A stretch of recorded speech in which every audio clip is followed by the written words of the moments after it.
Prologue. I was a 34-year-old man with no job and nowhere to live. I was a nice guy, but I was on the heavy side. I didn't have good looks going for me, and was in the midst of regretting my entire life. I'd only been homeless for about 3 hours. Before that, I'd been the classic stereotypical long-time shut-in who wasn't doing anything with his life. And then, all of a sudden, my parents died. Being the shut-in that I was, I obviously didn't attend the funeral or the family gathering thereafter. It was quite the scene when they kicked me out of the house over it. My brash behavior around the house hadn't won anyone over. I was the sort of guy who'd bang on the walls and floors to get people's attention without leaving my room. On the day of the funeral, I was halfway through jerking off. My body arched in the air when my brothers and sisters barged into my room in their mourning garb and delivered their letter formally disowning me. When I ignored it, my younger brother smashed my computer, which I valued more than myself, with a wooden bat. Meanwhile, my older brother, the one with the black belt in karate, stormed over in a blind rage and beat the crap out of me. I just let it happen, sobbing uselessly all the while, hoping that would be the end of it. But my siblings forced me out of the house with nothing but the clothes on my back.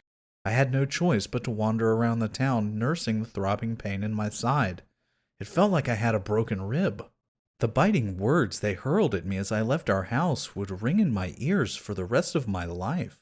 The things they said cut me to my very core. I was completely, totally heartbroken. What the hell had I even done wrong? All I did was skip out on our parents' funeral so I could spank it to some uncensored lolly porn. So what in the world was I supposed to do now? I knew the answer. Look for a part or full-time job, find myself a place to live, and buy some food. The question was how? I had no idea how to even begin looking for a job. Well, okay, I knew the basics. The first place I should check out was an employment agency. Except I seriously had been a complete shut-in for over 10 years, so I had no idea where any of those were. Also, I remembered hearing that those agencies only handled the introductions to job opportunities. You then have to take your resume to the place with the job offer and sit for an interview. And here I was, wearing a shirt caked in a mixture of sweat, grime, and my own blood. I was in no state for an interview. No one was going to hire some weirdo who showed up looking like I did. Oh, I'd make an impression for sure, but I'd never land the job. Moreover, I didn't know where they even sold resume paper. At the stationery shop? The convenience store? There were convenience stores within walking distance, but I didn't have any money. But what if I could take care of all that? With some luck, I could borrow some money from a loan company or something, buy myself some new clothes, and then purchase some resume paper and something to write with. Then I remembered, you can't even fill out a resume if you don't have an address or anywhere to live. I was hosed. Finally, I realized that, despite having come this far, my life was completely ruined. It started to rain. Ugh, I grumbled. Summer was over, bringing with it the autumn chill. My worn-out, years-old sweatshirt soaked up cold rain mercilessly, robbing my body of precious heat. If only I could go back and do it all over again, I muttered, the words slipping unbidden from my mouth. I hadn't always been a garbage excuse for a human being. I was born to a well-off family, the fourth of 5 children, with 2 older brothers, an older sister, and a younger brother. Back in elementary school, everyone always praised me for being smart for my age. I didn't have a knack for academics, but I was good at video games and had an athletic bent. I got along with folks. I was the heart of my class. In junior high, I joined the computer club, pored over magazines, and saved up my allowance to build my very own PC. My family, who didn't know the first thing about computers, barely gave it a second thought. It wasn't until high school, well, the last year of junior high, I suppose, that my life got all messed up. I spent so much time fixated on my computer that I neglected my studies. In hindsight, that was probably what led to everything else. I didn't think I needed to study in order to have a future. I thought it was pointless. As a result, I wound up going to what was widely considered the worst high school in the prefecture, where the lowest of the delinquents went. But even then, I figured I'd be fine. I could do anything I set my mind to, after all. I wasn't in the same league as the rest of these idiots. Or so I thought. There was an incident from back then that I still remembered. I was in line to buy lunch from the school store when someone cut in front of me. Being the morally upstanding young man that I was, I gave him a piece of my mind, getting all up in his face, striking an awkward, humorless, and self-conscious pose. But as my luck would have it, this guy wasn't just an upperclassman, but one of the really nasty ones, vying to be the school's top dog.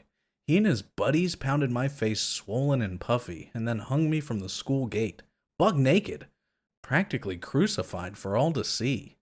They took a ton of pictures, which they circulated throughout the school like it was some simple prank. My social standing among my classmates plummeted to rock bottom overnight, leaving me with the nickname Pencil Dick. I stopped going to school for over a month, holing up in my room instead. My father and older brothers saw the state I was in and told me to keep my chin up and not to give up and other patronizing things like that. I ignored it all. It wasn't my fault. Who could bring themselves to go to school under circumstances like mine? Nobody. That's who. So no matter what anyone said, I remained steadfastly holed up. All of the other kids in my class had seen those pictures and were laughing at me. I was sure of it. I didn't leave the house, but with my computer and my internet connection, I was still able to kill plenty of time. I developed an interest in all sorts of things thanks to the internet, and I did all sorts of things as well. I constructed plastic model kits, tried my hand at painting figurines, and started my own blog. My mother would give me as much money as I could cajole out of her, almost like she was supporting me in all this. Despite that, I gave up all of these hobbies within a year. Anytime I seen someone who was better at something than me, I'd lose all motivation. To an outsider, it probably looked like I was just playing around having fun. In reality, I was locked inside my shell with nothing else to do during my time alone. No, in retrospect, that was just another excuse. I probably would have been better off deciding I wanted to be a manga artist and posting a silly little webcomic online, or deciding I wanted to be a light novel author and serializing stories, or something like that. There were plenty of people in circumstances like mine who did that sort of thing. Those were the people I made fun of. This stuff is crap, I'd snort derisively upon viewing their creations, acting like it was my place to be a critic when I hadn't done anything myself. I wanted to go back to school, ideally to grade school or maybe even junior high. Hell, even going back a year or two would be fine. If I had a little bit more time, I'd be able to do something. I might half-assed everything I'd ever done, but I could pick up where I'd left off. If I really applied myself, I could be a pro at something, even if I didn't wind up the best at it. I sighed. Why hadn't I ever bothered to achieve anything before now? I'd had time. Even if that time was all spent shut in my room in front of the computer, there was plenty I could have done. Again, even if I wasn't the best, I would have accomplished something by being at least halfway decent and applying myself. Like manga or writing, maybe video games or programming, whichever the case. With the proper effort, I could have gotten the results, and from there, I could have made money and... No, it didn't matter now. I hadn't made the effort. Even if I could go back to the past, I'd only trip up again, stopped in my tracks by some similar obstacle. I hadn't made it through things that normal people manage to breeze through without thinking, and that's why I was here now. Suddenly, amidst the downpour, I heard people arguing. I muttered. Was someone having a fight? That wasn't good. I didn't want to get involved with that sort of thing. But even as I was thinking that, however, my feet kept carrying me in that direction. Look, you're the one who... No, you're the one who... What I saw when I rounded the corner were 3 high schoolers in the midst of what was clearly a lover's quarrel. There were 2 boys and a girl, dressed in the now vanishingly rare sume-ere jackets and a sailor suit respectively. The scene was almost like a battlefield, with one of the boys, an especially tall fellow, in a verbal spat with the girl. The other boy had interposed himself between the two in an attempt to placate them, but his pleas were completely ignored. Yeah, I'd been in situations like that myself. This sight brought back older memories. Back in junior high, I had one childhood friend who was real cute. And when I say cute, I mean like fourth or fifth cutest in the class. She wore her hair very short, since she was on the track team. Of every 10 people she passed by on the street, at least 2 or 3 would turn back and look at her. Also, there was this one anime I was super into at the time, so I thought the track team and short hair thing was cute. She lived nearby, so we were in the same class for a lot of grade school and junior high. All the way up to junior high, we often walked home together. We had plenty of chances to talk, but wound up arguing a lot. I did some regrettable things. To this day, I can get off 3 times in a row with the tags junior high, childhood friend, and track team. Come to think of it, I heard rumors she had gotten married about 7 years ago, and by rumors, I mean overhearing my siblings talking in the living room. We certainly didn't have a bad relationship. We'd known each other since we were little, so we were able to talk to each other pretty openly. I don't think she ever had a thing for me, but if I'd studied harder and gotten into the same high school she did, or if I'd joined the track team and gotten admission that way, it might have sent the right signals. Then, if I'd told her how I felt, maybe we would have wound up dating. Anyway, we'd get into fights on the way home, just like these 3 kids here. Or if things went well, we'd hook up and do naughty things in some abandoned classroom after school. Shit, this sounds like the plot of some adult dating sim I must have played. And then I noticed something. There was a truck speeding right towards the group of 3 students. The driver was slumped over asleep at the wheel. The kids hadn't noticed yet. Hey, look out, I shouted. Or tried to anyways.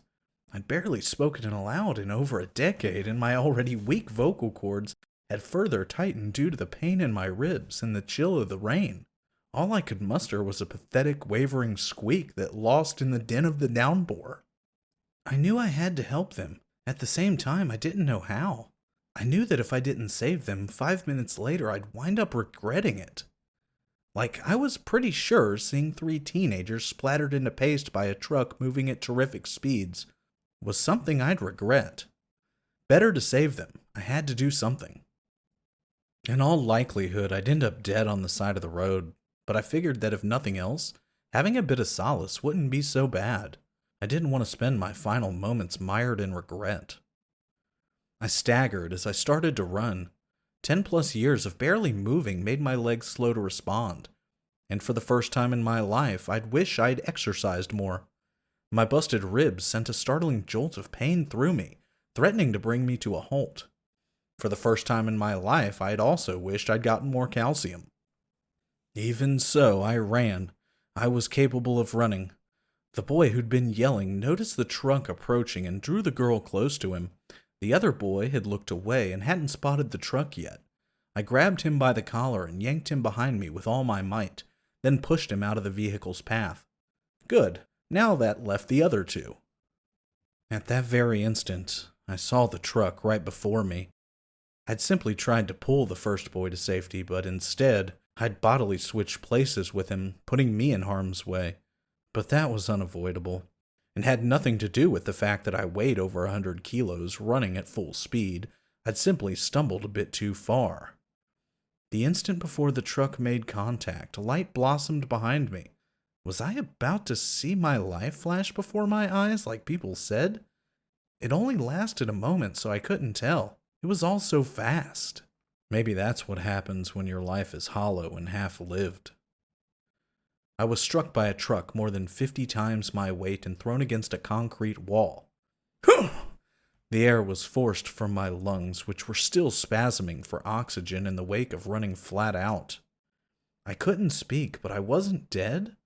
My ample fat must have saved me. Except the truck was still moving. It pinned me against the concrete, crushing me like a tomato. And then I was dead.